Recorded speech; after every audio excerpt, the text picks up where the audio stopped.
Okay, bismillahirrahmanirrahim. Assalamualaikum. Salam sejahtera. Okay, hari ini kita sambung Paper 1 Kelantan 2021. Soalan keempat Soalan 4. Soalan-soalan yang saya tak bincang ni adalah soalan-soalan yang telah pun dibincang ataupun similar kepada soalan SBP lah. Ada soalan yang lebih kurang tu saya tak bincang dua kali lah. Okay, boleh rujuk playlist trial 2021 untuk tengok penyelesaian dia, contoh penyelesaian. Okay, so soalan nombor 4. A diagram 1 shows a rifle. A bullet is fired with a velocity of 150. Okay, kalau tengok kepada rajah 1, kita dapati bahawa ini adalah pelanggaran jenis kenyal. Kenapa pelanggaran jenis kenyal? Kerana apabila selepas pelanggaran, kedua-dua objek bergerak separately, bergerak berasingan. So, peluru pergi depan, pistol tersentak ke belakang. Okay, melalui formula ni, kita keluarkan, melalui rajah ni kita keluarkan formula M1, okay, M1U1 tambah M2U2 sama dengan M1V1 tambah M2V2. Okey, sebelah kiri formula kita equalskan dengan 0. Okey, kita akan dapat kosong kerana both U1 and U2 initially 0.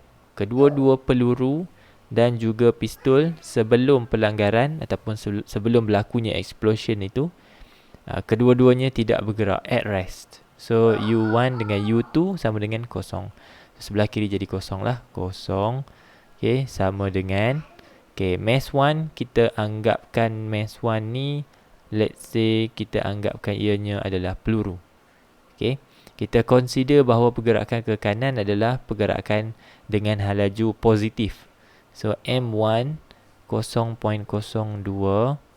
darab dengan V1 laju peluru 150 tambah M2. Okay, M2 adalah jisim senapang ataupun pistol dekat situ, 2 kg darab dengan V2. So kita dapat V2 kita, okay, sebagai 1.5 ms negatif 1. Jawapannya adalah B. Okey, yang tu dipanggil recoil velocity. Dipanggil sebagai recoil velocity, iaitu halaju sentakan ke belakang. Okey, sentakan. Right, terus ke nombor 6. Diagram 2 shows a stone and a piece of feather were dropped simultaneously from the same height. Okay, dilepaskan pada ketinggian yang sama serentak. Okay, soalan, what happens to the fall time for both object? Okay, masa jatuhan untuk kedua-dua objek. Jawapan untuk nombor 6 adalah B. Okay, batu jatuh lebih cepat. Kalau kita nak kira in terms of pecutan, maka pecutan dia adalah sentiasa sama. Kena ingat, pecutan kedua-dua objek sentiasa sama. Because both of them are being affected by the same G value. G yang kita pakai 9.81 ms negatif 2 untuk bumi. So semua objek kalau mengalami kejatuhan, maka akan dipecutkan kepada suatu nilai yang sama, iaitu gravitational acceleration of the earth.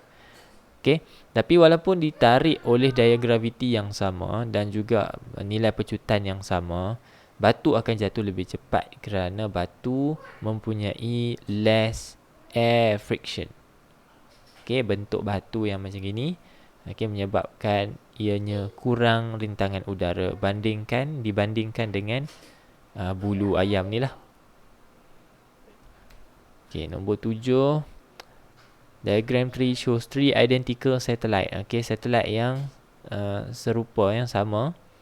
Okay, PQR, which are located at different height, pada ketinggian yang berbeza. Tengok kat sini. Tu ketinggian satelit itu daripada permukaan bumi. Ya, ibu tengah buat. Tu ibu tengah buat. Pergi ambil. Which one shows the correct comparison? Mana satukah perbandingan yang betul? Yang pertama, bandingkan daripada segi daya graviti. Yang kedua, kita akan bandingkan dari segi pecutan graviti. Okey, semakin jauh sesuatu objek daripada pusat bumi, maka daya gravitinya akan menjadi makin lemah. Okey, dan begitu jugalah dengan pecutan gravitinya.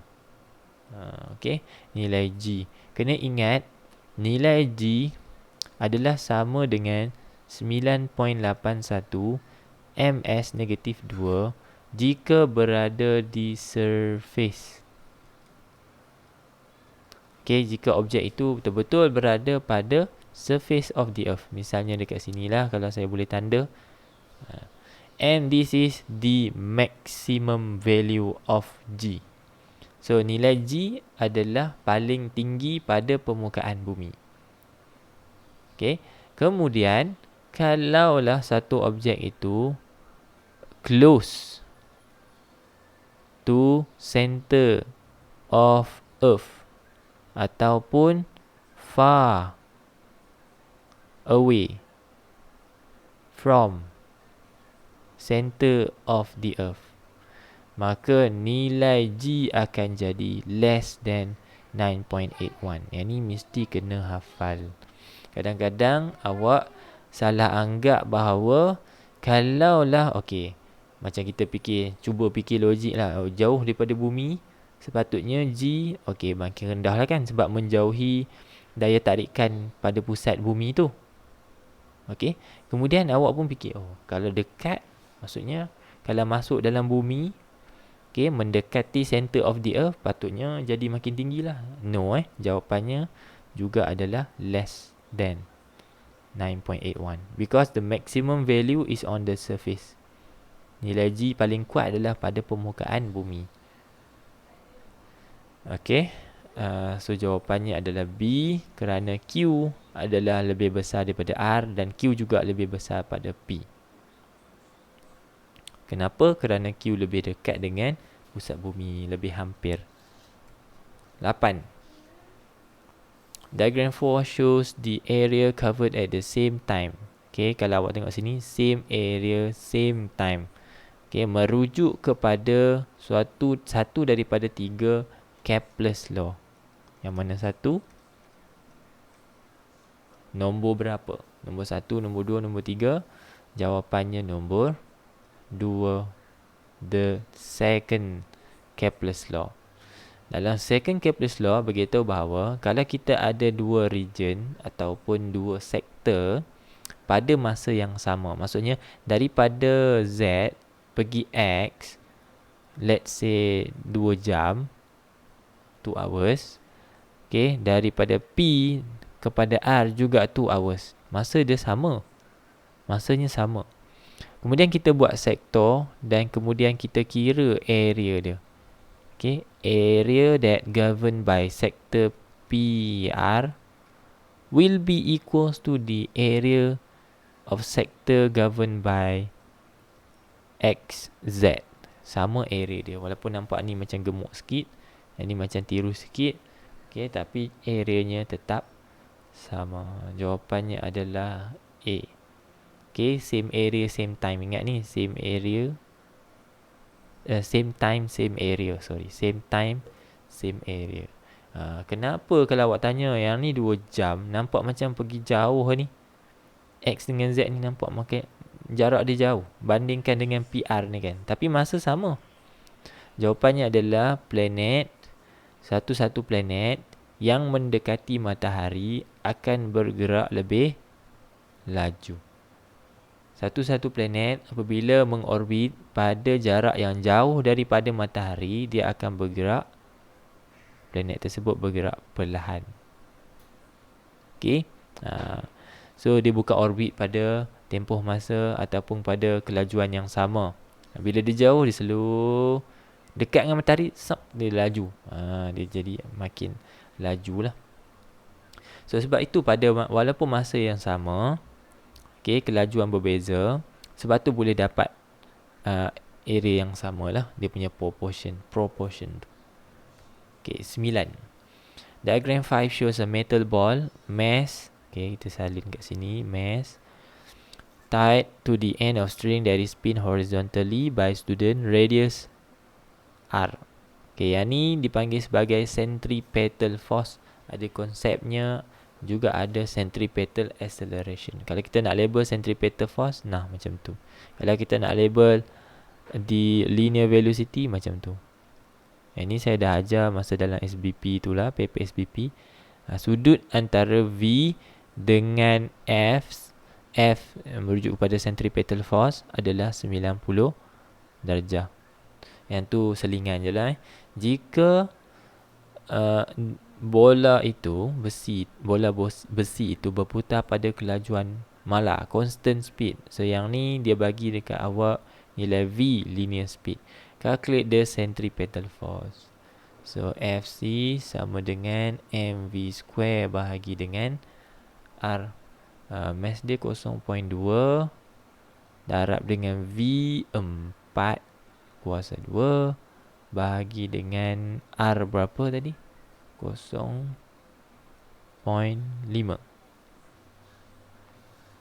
Okay. So yang ini awak akan dapat 6.4 Newton. Ingat dia. So jawapannya B. 10. A gas in the sealed container has pressure this much. So yang ni pressure 1, suhu 30, temperature 1. Determine the temperature, cari T2 of the gas container if the pressure increase 2. Okay, bukan increase by, increase 2. Maksudnya ni memang pressure 2 dia lah.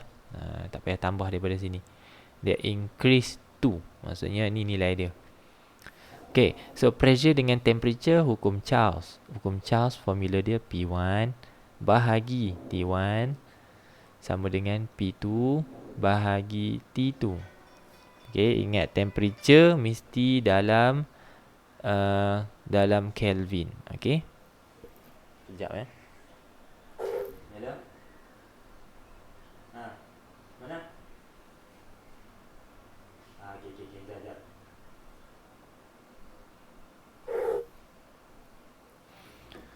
Okay, so pressure 125 bahagi dengan temperature 30. Ingat tukar ke dalam Kelvin, unit Kelvin. So kena tambah 273. Okay, pressure 201 bahagi dengan T2. Okay, selesaikan matematik tu. Maka T2 awak akan dapat dalam unit Kelvin dulu, 487.2 Kelvin. Soalan nak dalam degree Celsius, awak tolaklah dengan 273 balik. Dapatlah 214 darjah Celsius. Okey. So itu saja untuk bahagian 1. Kita jumpa lagi dalam part 2 insya-Allah. Okey, bye bye. Assalamualaikum.